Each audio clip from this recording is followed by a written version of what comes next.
दिल्ली से शिमला की यात्रा पर निकले अमित, विक्रम, संजय और नीरज की गाड़ी एक सुनसान नेशनल हाईवे पर अचानक खराब हो गई। रात के गहरे सन्नाटे में मीलों तक कोई बस्ती नजर नहीं आ रही थी। उनकी एकमात्र उम्मीद सड़क से थोड़ी दूर दिख रहे एक पुराने ढाबे की टिमटिमाती रोशनी थी। यार, ये क्या मुसीबत है। इस सुनसान जगह पर गाड़ी रुक गई। अब क्या होगा? इस गाड़ी को इसी जगह पर खराब होना था।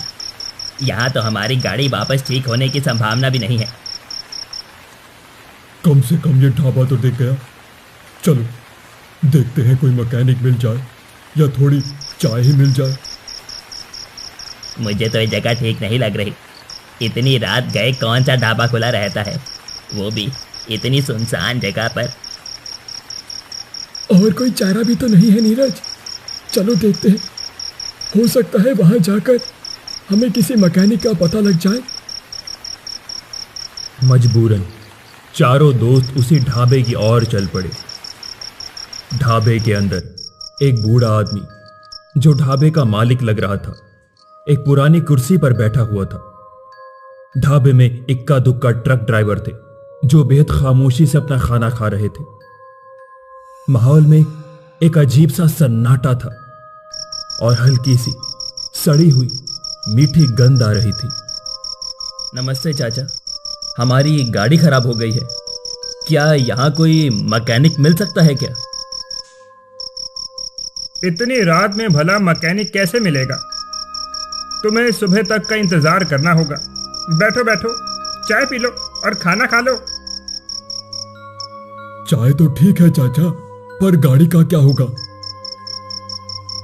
सुबह तक इंतजार करो, और वैसे भी रात के सफर के लिए ये रास्ता ठीक नहीं है।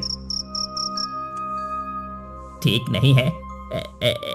मतलब कोई लुटेरे उटेरे हैं क्या? लुटेरे नहीं, कुछ और, जो इस सड़क पर भटकते हैं। बहुत से लोग इस रास्ते से जाकर कहीं और ही भटक जाते हैं। आप किस बारे में बात कर रहे हैं चाचा? हम कुछ समझ नहीं पा रहे। बेटा, यह जगह श्रापित है। कुछ साल पहले यही पास में एक बड़ा बस हादसा हुआ था। कोई नहीं बचा था। बस हादसा? तो इसका क्या मतलब? जो लोग उस बस में मरे थे उनकी आत्माएं यहीं भटकती हैं। खासकर पूर्णिमा की रात को वो वापस आती हैं। पूर्णिमा? आज पूर्णिमा है क्या? अरे यार, ये सब अंधविश्वास है। तुम लोग डरो मत। भूत वूत कुछ नहीं होता है। ऐसी कहानियां तो हर जगह पर होती ही है। अंधविश्वास नहीं है बेटा। जो लोग इस हाईवे पर रात को रुकते हैं उनके साथ कुछ ना कुछ होता ही है। कई ट्रक ड्राइवर गायब हो गए हैं। उनकी गाड़ियां मिली हैं पर वो नहीं। गायब हो गए? मतलब मर गए? कोई नहीं जानता। बस गायब हो जाते हैं और उनकी जगहों पर कुछ और ही मिल जाता है। ढाबे के अंदर अचानक बिजली चली गई। चारों ओर घना अंधेरा छा गया। सिर्फ ढाबे मालिक की टेबल पर रखी एक पुरानी लालटेन की पीली रोशनी ही दिख रही थी। अंधेरे में उन्हें ढाबे के पीछे से अजीब सी फुसफुसाहट और जोर जोर से सांस लेने की आवाजें सुनाई देती हैं, जैसे कोई चीज रेंग रही हो। ढाबे के अंदर की सड़ी हुई गंध और तेज हो गई। ये क्या हो रहा है? अचानक बिजली कैसे चली गई? ओहो, शायद जनरेटर बंद हो गया होगा। चाचा, लाइट क्यों चली गई? रात हो गई है। यहाँ ऐसा होता रहता है। कभी कभी ऐसे बिजली जाती रहती है। वो आवाजें कैसी हैं? कोई पीछे है क्या? मुझे लग रहा है कि कोई हमें देख रहा है। पता नहीं क्यों, लेकिन कुछ महसूस हो रहा है। एक अजीब ग्राहक जो ढाबे के कोने में बैठा था अचानक अपनी कुर्सी पर गिर गया। उसके हाथ से चाय का कप छूट गया और आवाज के साथ जमीन पर टूट गया। सभी उसकी ओर पलटे और लालटेन की रोशनी में देखा कि उसकी आंखें खुली थी, लेकिन उनमें कोई चमक नहीं थी। वो पूरी तरह से खाली और बेजान लग रही थी।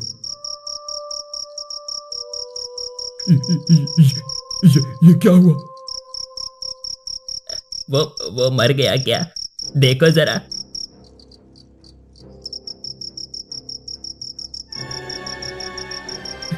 नहीं, उसकी सांसें चल रही हैं, पर उसकी आंखें। उसका शरीर ठंडा पड़ रहा है और उसकी उंगलियां मुड़ी हुई हैं, जैसे उसने कुछ कसकर पकड़ा हो। ये सब अचानक कैसे हो गया? अभी तक तो वो बिल्कुल ठीक था। अमित ने अजनबी के हाथ से एक छोटी मुड़ी हुई धातु की चीज देखी। उसने उसे उठाया। वो एक जंग लगी हुई चाबी थी। तभी ढाबे के मालिक और पुराने ट्रक ड्राइवर की आंखों में एक अजीब सी चमक दिखी, जो डर से ज्यादा घबराहट भरी थी। यहां कुछ अजीब हो रहा है। इनकी आंखें मुझे इतनी अजीब क्यों लग रही है? और ये चाबी किसकी है? अमित ने जमीन से एक पुराना चाकू उठाया, जिसकी धार पर सूखा लाल पदार्थ था। उसे अजीब एहसास हुआ। ढाबे की दीवारों पर धूल और काले पदार्थ से सनी तस्वीरें थी, जिनमें लोगों की आंखें बंद थी। चाचा, ये सब क्या हो रहा है? और ये गंध, ये तस्वीरें, ये सब क्या है? ये सब इस जगह का हिस्सा है बेटा। तुम्हें इसकी आदत डालनी पड़ेगी। तुम यहां नहीं रुकना है तो हम इस जगह की आदत क्यों डालें? आखिर तुम कहना क्या चाहते हो? वो क्यों घबरा रहा है? मुझे अभी भी लगता है कोई हमें डराने की कोशिश कर रहा है। क्या सच में ये कोई आत्मा है?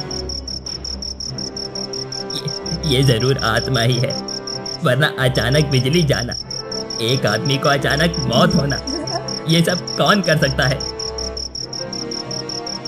अचानक उनके ठीक पीछे से ढाबे के किचन वाले दरवाजे से एक जोरदार चीख सुनाई दी। चीख इतनी भयावह थी कि ढाबे में बैठे बाकी ट्रक ड्राइवर भी अपनी जगह से उछल पड़े। चीख के बाद एक भारी चीज के जमीन पर गिरने की धम से आवाज आई। इस बार किचन के दरवाजे से एक अंधेरे में लपटी आकृति बाहर निकली, जो किसी चीज को घसीटते हुए दिख रही थी।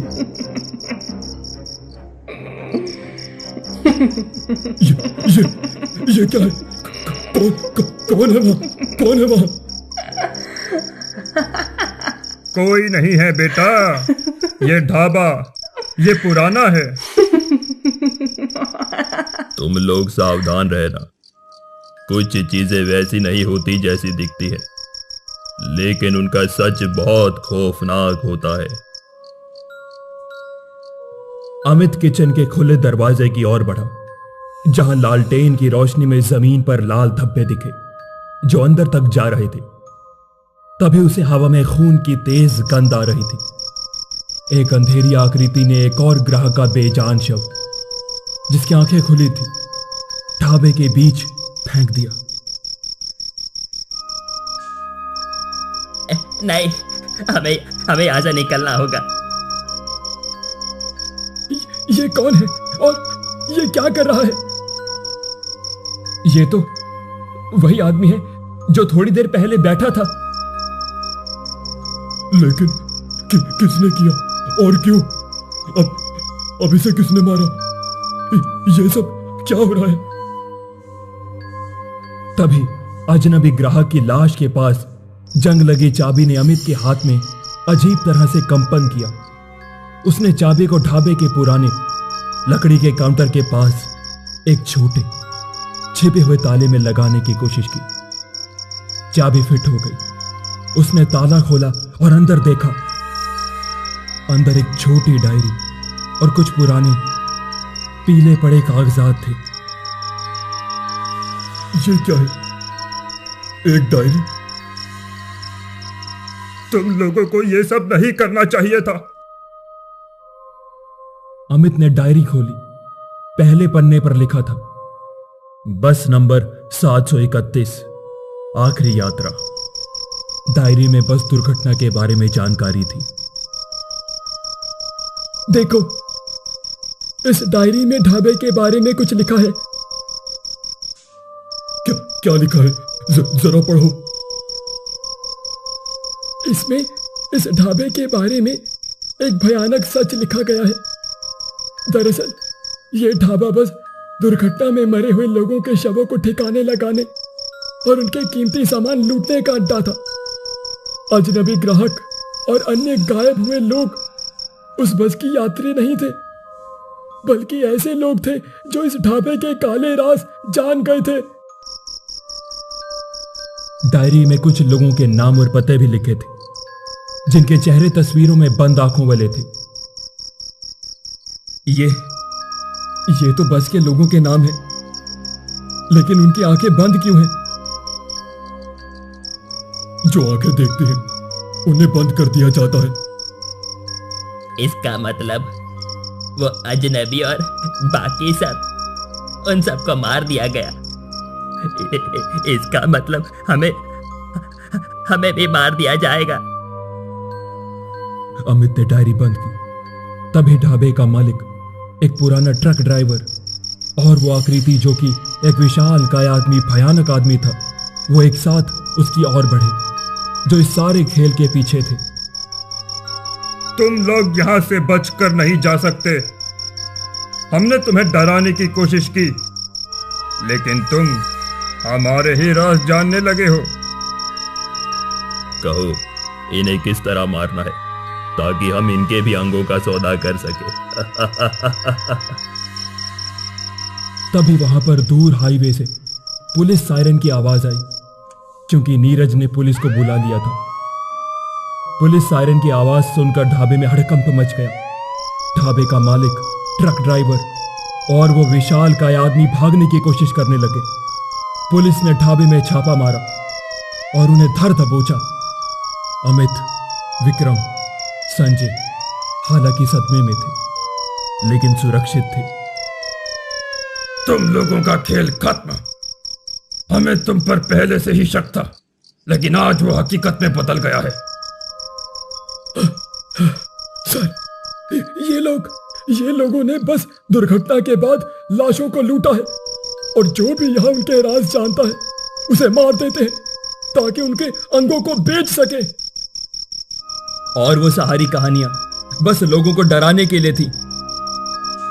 ये बहुत बड़ी साजिश है। तुमने हमारी बहुत मदद की है।